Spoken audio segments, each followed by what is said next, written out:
Bio खजाना channel में आपका स्वागत है।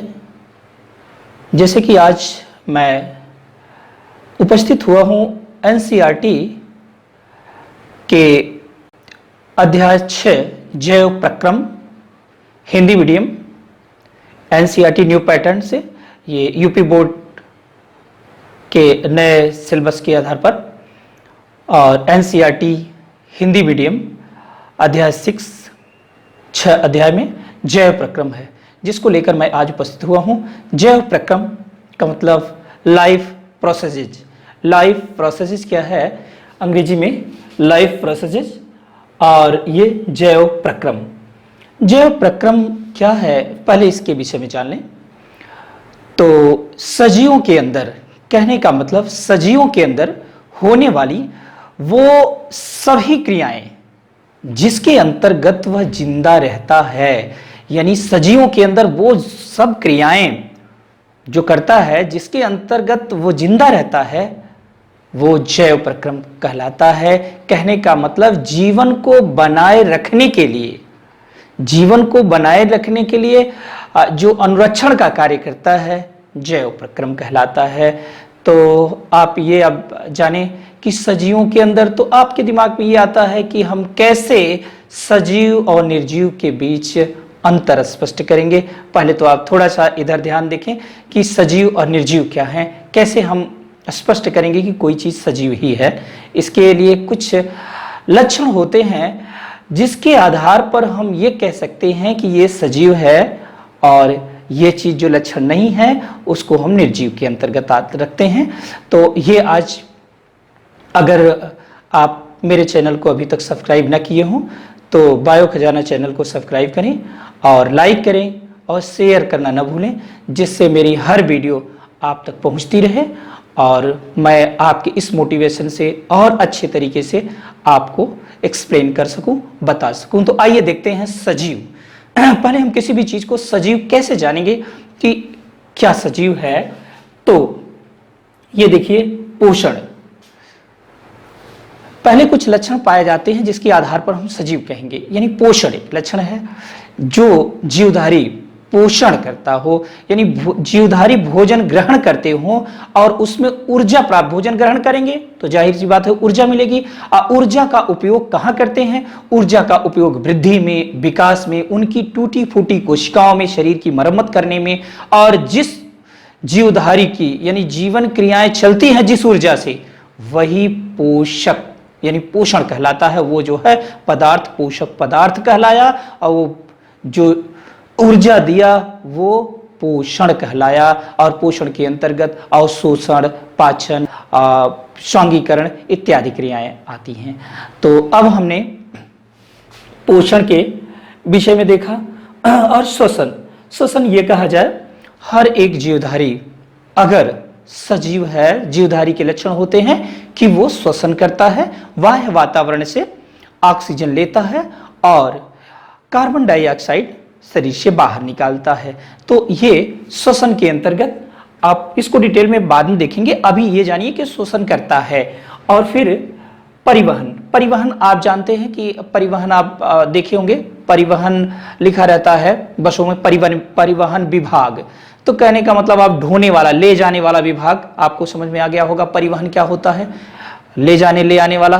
तो आपके शरीर में जो भोज्य पदार्थ है, वो जैसे भोजन ग्रहण किए, ये भोज्य पदार्थ आपकी यहाँ भी जरूरत है ऊर्जा की, कोशिकाओं तक जरूरत है, कोशिकाओं तक पहुंचाना, और शरीर में अपशिष्ट पदार्थ जो बने हैं, दूषित पदार्थ, उसे शरीर से बाहर निकालने के लिए ले जाना, यानी उस सर्जी अंगों तक ले जाना। तो ये जो है परिवहन का कार्य होता है। तो आपके शरीर में परिवहन भी जो है होता है, यानी सभी जीवधारियों में परिवहन भी एक सजीव के लक्षण होते हैं। वो भोज्य पदार्थों को ले आना और अपशिष्ट पदार्थों को एक निश्चित गंतव्य स्थान तक पहुंचाना परिवहन के अंतर्गत आता है। फिर उसके बाद उत्सर्जन।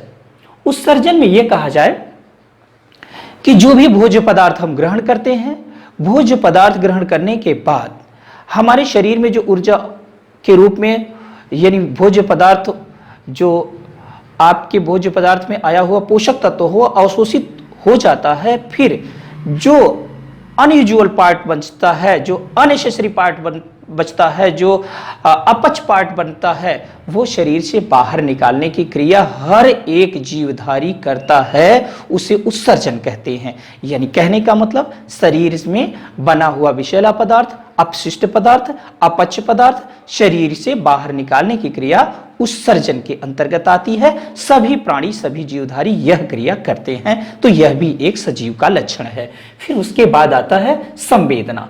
संवेदना यानी सेंसिटिविटी। कहने का मतलब अगर जीवधारी है, सजीव है, तो उसमें संवेदना होती है, उसे ठंडी, गर्मी, बरसात या किसी भी चीज के टच का, किसी भी चीज के फीलिंग होता है, उसे एहसास होता है, उसे उसके अंदर जो है सेंसिटिविटी होती है, संवेदना होता है।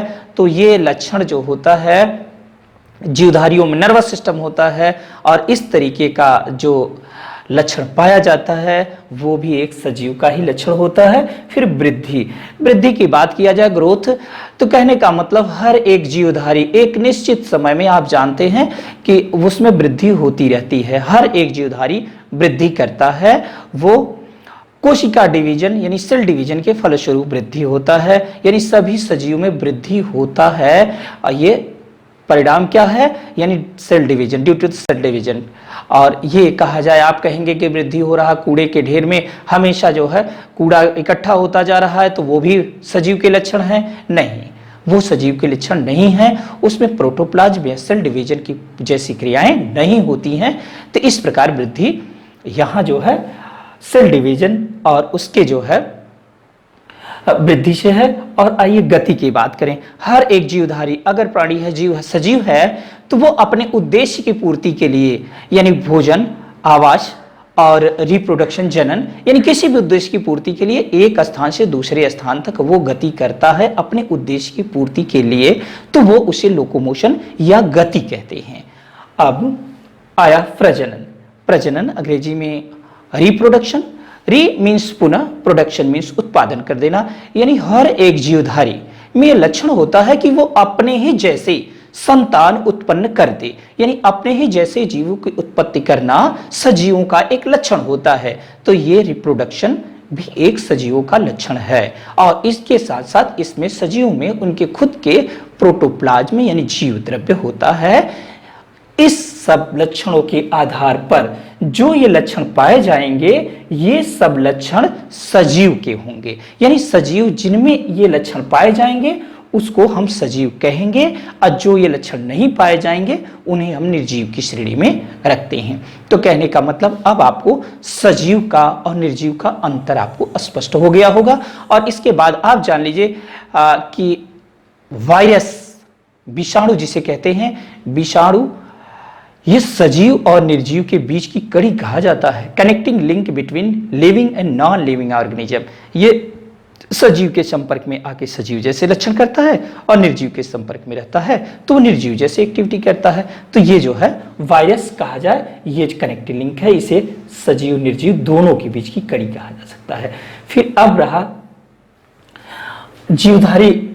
ये आप जैव प्रक्रम में आपने देख लिया कि आपको परिभाषा जैव प्रक्रम की, कि सजीवों के अंदर जो भी क्रियाएं होती हैं उसके, यानी उसको जिंदा रहने के लिए जो भी क्रियाएं होती हैं, तो सजीव की कौन कौन क्रियाएं होती हैं आपने देखा। और पोषण जो क्रिया होती है, पोषण में कहने का मतलब कि यानी जटिल अणुओं का सरल अणुओं में टूटना, यानी जटिल अणु, कॉम्प्लेक्स मॉलिक्यूल सिंपल मॉलिक्यूल में टूट जाती है। क्या है? अणु।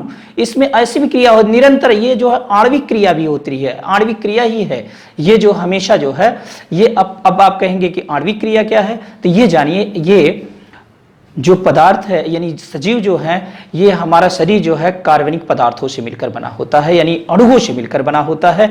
और ये अणु जो होते हैं ये हमेशा परिवर्तनशील होते रहते हैं। यानी ये कहा जाए कि जीवित रहने के लिए ये सब क्रियाएं जो हो रही हैं, आणविक क्रियाएं भी जो हो रही हैं, ये जैव प्रक्रम के अंतर्गत आती हैं। तो आइए हम देखते हैं जैव प्रक्रम के अंतर्गत पोषण। पोषण के प्रकार कितने होते हैं? पोषण हम किस लिए करते हैं? तो पोषण आप जानते हैं हर एक जीवधारी बिना ऊर्जा के कुछ नहीं कर सकता। ऊर्जा ही ऐसा है जिससे हर एक जीवधारी को उसको चलने और उसको हर एक एक्टिविटी करने के लिए उसको एनर्जी देता है। वो ऊर्जा किससे मिलता है? भोजन से मिलता है। और वो भोजन, पोषण कहने का मतलब ये भोजन या पोषण के प्रकार, ये पोषण के प्रकार जो होते हैं वो दो प्रकार के होते हैं, एक परपोषी, एक स्वपोषी। यानी टाइप ऑफ न्यूट्रिशन में दो टाइप के, परपोषी हेटेरोट्रॉपिक, स्वपोषी ऑटोट्रॉफिक न्यूट्रिशन। आइए हम ऑटोट्रॉफिक न्यूट्रिशन देखें। स्वपोषी, स्व माने खुद, ऑटोट्रॉफ यानी स्वपोषी भोजन पोषण। इस प्रकार का स्वपोषण क्या है? यानी स्वपोषण ये सभी हरे पौधे ऑटोट्रॉफ्स होते हैं, स्वपोषी होते हैं, अपना भोजन खुद सिंथेसाइज कर लेते हैं प्रकाश संश्लेषण क्रिया के फलस्वरूप। प्रकाश संश्लेषण अंग्रेजी में फोटोसिंथेसिस। ये फोटोसिंथेसिस या प्रकाश संश्लेषण क्या होता है? सभी हरे पौधे, आप ये जानिए, ये प्लांट्स है, ये प्लांट्स की पत्ती है, पत्ती में देख रहे हैं ये हरित लवक होता है जिसके कारण पत्तियां हरी होती हैं, आप पिछले वीडियोज में देख चुके हैं। और ये देख रहे हैं ये मिडरिव है, इसका मध्यशिरा। फ्लोएम और जाइलम, फ्लोएम का कार्य, इसमें पत्तियों में बना हुआ भोज्य पदार्थ पत्तियों के विभिन्न भागों में ले जाने का कार्य किया जाता है। और जाइलम जड़ों द्वारा जल अवशोषित करके पौधे के विभिन्न भागों में पहुंचाने का कार्य जाइलम करता है। तो अब हम देखते हैं एक पत्ती की इसे संरचना। पत्ती के दो सरफेस होते हैं, एक ऊपरी सतह, एक निचली सतह। आप ये जानिए इस पत्ती में ये है इसका ट्रांसवर्स सेक्शन। तो आप देखेंगे इस पत्ती में ये ऊपरी लेयर वाह यानी क्यूटिकल की उपचर्म होती है। ये जो देख रहे हैं क्यूटिकल है, मोमी उपचर्म, जैसे पत्ती पर ऊपरी बिल्कुल परत क्यूटिकल की उपचर्म मोमी उपचर्म होती है। ये उसके नीचे वाह त्वचा, ये एपिडर्मिस यानी अपर एपिडर्मिस ऊपर वाला है तो अपर एपिडर्मिस कहा जाएगा, वही ये नीचे है तो नीचे यानी लोअर एपिडर्मिस, इसे हिंदी में कहेंगे निचली वाह त्वचा, इसे हिंदी में कहेंगे ऊपरी वाह त्वचा। ऊपरी वाह त्वचा बाहर की और निचली वाह त्वचा। और इसके अंदर देख रहे हैं ये हरित लवक जो हरे दिखते हैं, ये हरित लवक ये मीसोफिल सेल हैं जिसमें हरित लवक क्लोरोप्लास्ट जिसे इंग्लिश में कहा जाए वो ज्यादा होते हैं उपस्थित। ये क्लोरोप्लास्ट देख रहे हैं, ये हरित लवक है, इसकी मात्रा ये मीसोफिल सेल में हरित लवक की मात्रा अधिक होती है। और इसके अंदर देख रहे हैं ये वायुकोश है, एयर सैक्स, एयर स्पेस। और यहां देख रहे हैं ये स्टोमेटा या रंध्र है। ये स्टोमेटा या रंध्र का काम क्या होता है? ये स्टोमेटा या रंध्र का काम वो होता है कि एक पत्ती में बना हुआ गैसेस अपशिष्ट पदार्थ ये गैस के रूप में ये रंध्र के द्वारा ऑटोट्रॉफ होते हैं। तो सभी हरे पौधे बाह्य वातावरण से कार्बन डाइऑक्साइड लेते हैं, कार्बन डाइऑक्साइड जड़ों द्वारा जल अवशोषित करके सूर्य की उपस्थिति में पत्तियों में क्लोरोफिल की मदद से, क्लोरोप्लास्ट हरित लवक की मदद से ये अपना भोजन C6H12O6 यानी ग्लूकोज का निर्माण खुद कर लेते हैं। कहने का मतलब इनऑर्गेनिक कच्चे रॉ मटेरियल से, इनऑर्गेनिक सबस्टेंस से ये ऑर्गेनिक सबस्टेंस बना ले रहे हैं। ये देख रहे हैं ये H2O और बाई प्रोडक्ट के रूप में ऑक्सीजन रिलीज हो रही है। कहने का मतलब ये कहा जाए कि सभी हरे पौधे बाह्य वातावरण से कार्बन डाइऑक्साइड लेते हैं, जड़ों द्वारा जल अवशोषित करते हैं, सूर्य की उपस्थिति में पत्तियों में क्लोरोफिल हरित लवक की मदद से अपना भोजन ग्लूकोज C6H12O6 ग्लूकोज का निर्माण कर लेते हैं और बाई प्रोडक्ट के रूप में ऑक्सीजन और H2O रिलीज करते हैं। पानी, जल और ऑक्सीजन बाहर निकालते हैं। यह प्रकाश संश्लेषण की क्रिया होती है, सभी हरे पौधे करते हैं। अब ये जाने कि इस ये प्रकाश संश्लेषण की जो क्रिया हो रही है ये 3 स्टेप में देख लें। ये पत्तियों द्वारा प्रकाश का अवशोषण, पहले तो पत्ती द्वारा यानी प्रकाश पत्तियों पे पड़ता है, पत्तियां प्रकाश को, लाइट को अवशोषित कर रही हैं, देख रहे हैं। तो ये एक चरण हुआ, लाइट को जब अवशोषित कर रही हैं पत्तियां तो क्या होगा, इस पत्ती में पानी होता है तो पानी का टूटना होता है, H2O होता है पानी, तो H2O में टूटता है। जब टूटेगा पानी का टूटना ये देख रहे हैं। दूसरी क्रिया जब गर्म होगी, पत्ती गर्म होगी, जैसे पानी किसी भी चीज को आप गर्म करिए, पानी को गर्म करिए किसी बर्तन में, तो गर्म होता है तो पानी टूट के वाष्प के रूप में ऊपर जाता है। उसी तरीके से जैसे सूर्य की रोशनी से पड़ती है पत्ती पे, तो गर्म होता है, हीट होता है, और इसमें से H2 और वो टूट जाता अलग अलग, और ये देख रहे हैं ये टूट गया। और फिर उसके बाद क्या होता है, CO2 का जो है अपचयन होता है, ऑक्सीडेशन होता है, यानी कार्बन डाइऑक्साइड और जल, कार्बन डाइऑक्साइड ये देख रहे हैं और जल के साथ ये C6H12O6 यानी ग्लूकोज बना और H2O और ऑक्सीजन रिलीज हुआ। सभी हरे पौधे इसी तरीके से अपना भोजन खुद बना लेते हैं।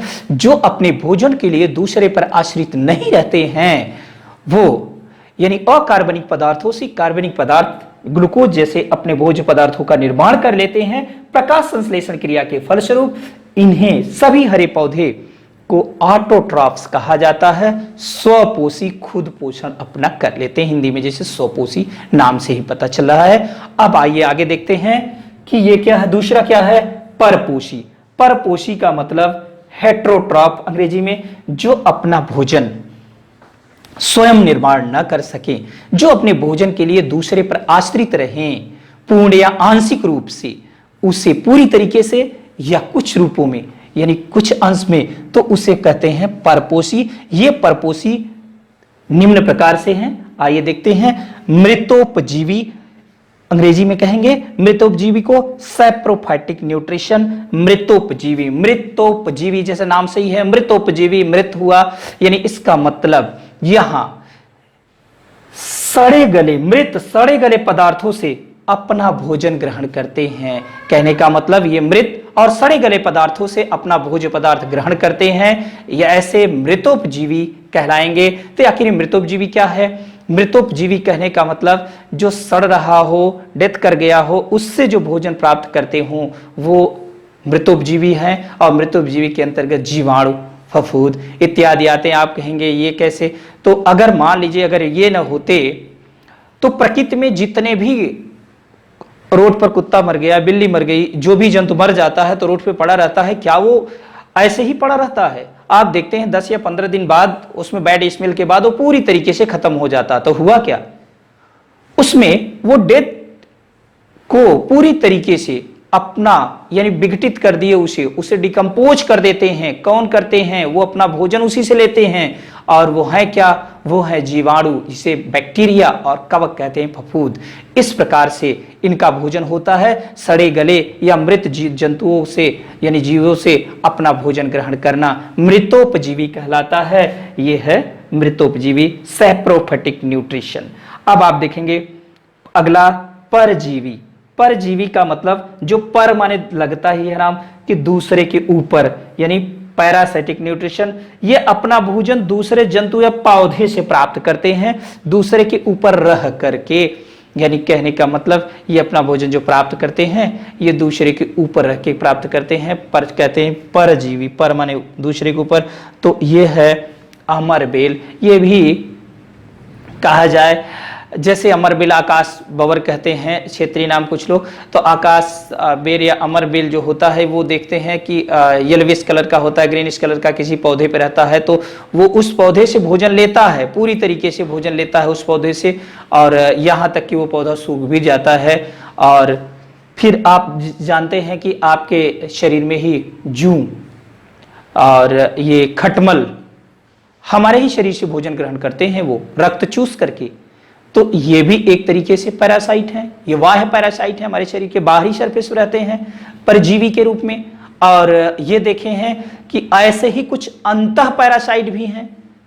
अंतः पैरासाइट हमारे शरीर में जैसे केचुआ, एस्केरिस, एस्केरिस देखेंगे, ये एस्केरिस आपके शरीर में अंतः पैरासाइट जो केचुआ कहते हैं, ये आपके पेट में होता है। तो ये शरीर के अंतः भाग में रहता है। तो अंतः पैरासाइट हमारे से भोजन लेता है, यानी हमारे शरीर से, यानी पैरासाइट है, हमसे ही भोजन ले रहा है। और फिर उसके बाद जोंक भी होती है, जो देखें वाय पैरासाइट के रूप में होता है। जोंक, जो जानवर जाते हैं तालाबों में और जब पानी में जाते हैं तो वहाँ जोंक पकड़ लेती है, जानवरों हम लोगों को भी पकड़ लेती है। तो क्या है ये एक तरीके से ये पैरासाइटिक भोजन वो लोग लेते हैं, यानी अपने भोजन को दूसरे जंतु से प्राप्त करते हैं। अब अगला आया प्राणिसम। प्राणिसम का अंग्रेजी है होलोजोइक न्यूट्रिशन। होलोजोइक यानी प्राणिसम यानी जंतुओं के समान भोजन। जंतुओं के समान, जैसे आप जानते हैं जंतुओं, हर जंतुओं में भोजन ग्रहण करने की प्रक्रिया कुछ अलग अलग होती है। जैसे आप देखे हैं कि मनुष्य में भोजन के लिए पहले भोजन को लेते हैं, फिर उसके बाद आंत, फिर इसके अंदर जो है कई ग्लैंड, और इस तरीके से इसकी प्रक्रिया हर जंतु के भोजन ग्रहण करने की कुछ अलग अलग ही प्रक्रिया होती है। वैसे ही अमीबा का कोई निश्चित आकार नहीं होता है। अमीबा को आप देख रहे हैं, ये अमीबा है, ये अमीबा का कोई निश्चित आकार नहीं, ये फूड पार्टिकल है भोजन इसका, ये फूड पार्टिकल आया और अपने ये सरफेस से ही, ये इसके झिल्ली, बाह्य झिल्ली से ही प्लाज्मा, ये जो है इसी से स्यूडोपोडिया बनाया फास्ट फूड, और ये अब भोज्य पदार्थ को अंदर कर लिया, और ये भोज्य पदार्थ जैसे अंदर हो गया पूरी तरीके से डाइजेस्ट कर लेता है। यानी प्राणी संभोजन हर एक जंतुओं में अलग अलग प्रकार से होता है। तो आपने इस जैव प्रक्रम में आपने क्या क्या देखा, आइए एक बार फिर से। आपने जैव प्रक्रम में ये देखा कि जैव प्रक्रम की परिभाषा कि सजीवों के अंदर होने वाली सभी क्रियाएं जिसके कारण वह जिंदा रहता है जैव प्रक्रम कहलाता है। यानी जीवन को बनाए रखने के लिए जो अनुक्रम होता है यानी वो जैव प्रक्रम कहलाता है। और फिर पोषण की बात की जाए तो और सजीव के लक्षण आपने देखा कि सजीव कैसे, सजीव और निर्जीव हम कहेंगे तो सजीव और निर्जीव के कुछ लक्षण होते हैं। जो सजीवों के जो होते हैं वो सजीव होंगे, जो लक्षण उसमें नहीं पाए जाते वो निर्जीव की श्रेणी में आएंगे। तो ये लक्षण क्या है सजीवों के? पोषण, श्वसन, परिवहन, उत्सर्जन, संवेदना, वृद्धि, गति और प्रजनन। ये लक्षण आपने सजीवों के देखा और आपने ये कहा कि जीवधारी भोजन ग्रहण करते हैं, उससे उनको ऊर्जा प्राप्त होती है और ऊर्जा का उपयोग वृद्धि, विकास, टूटी फूटी कोशिकाओं की मरम्मत करने के लिए, और जिस ऊर्जा जीवधारी की क्रियाएं चलती रहती है, इसी ऊर्जा से जीवधारी की पूरी क्रियाएं चलती रहती है, यह पोषण कहलाता है। और ये कहा जाए कि सेल के अंदर, कोशिका के अंदर जो जटिल अणु होते हैं, जटिल अणुओं का सरल अणुओं में टूटना, यहाँ आणविक परिवर्तन भी है, तो ये पोषण के अंतर्गत आपने देखा। और फिर उसके बाद आपने देखा कि पोषण के प्रकार क्या हैं। ये दो प्रकार के थे, एक था ऑटोट्रॉपिक, स्वपोषी, सभी हरे पौधे अपना भोजन स्वयं बना लेते हैं प्रकाश संश्लेषण क्रिया के फलस्वरूप। ये आपने प्रकाश संश्लेषण 3 स्टेप में होता है, वो आपने देख लिया।